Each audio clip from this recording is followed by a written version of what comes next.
Mamadou Touré est teinturier tisserand dans la commune de Grand Bassam. Cette activité, il la mène depuis 30 ans.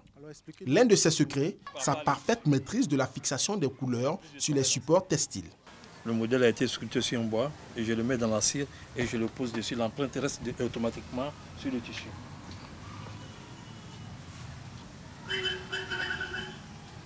Donc après ça, je vais faire le bain de teinture. Lorsqu'on le trempe et on le fait, quand on met dans l'eau, la couleur s'en va. Ce n'est pas tous les tisserands qui maîtrisent. Soit ils utilisent soit des plantes et d'autres même des produits, mais ils n'arrivent pas à fixer. Donc quand on lave, la couleur part.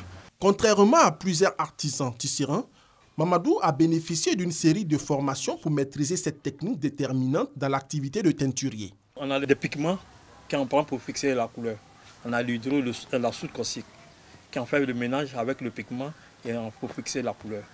Mais il y a d'autres méthodes, il y a le professionnel qui en a besoin d'eux pour que les gens nous forment pour améliorer nos conditions de travail. C'est pour rendre plus compétitifs ces acteurs du textile sur le marché américain.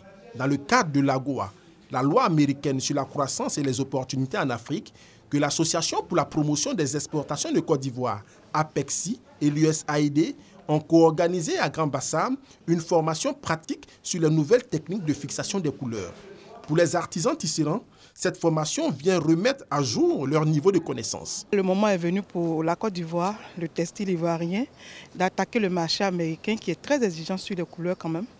Donc aujourd'hui, cette formation va nous permettre de vraiment améliorer la qualité de nos colorations pour ceux qui ne le sont pas encore. L'important de la formation aujourd'hui, donc, c'est de pouvoir, on va dire, adresser le problème à la base, à savoir de permettre aux tisserands et aux travailleurs du textile de pouvoir maîtriser toutes les procédures et les techniques nécessaires qui permettront d'avoir un produit de qualité fini et qui pourra répondre aux normes internationales. La Côte d'Ivoire veut mettre en place une véritable industrie du textile à destination des États-Unis. Les opérateurs économiques de la filière textile doivent donc être mieux outillés pour connaître et exploiter les opportunités d'affaires sur le marché américain.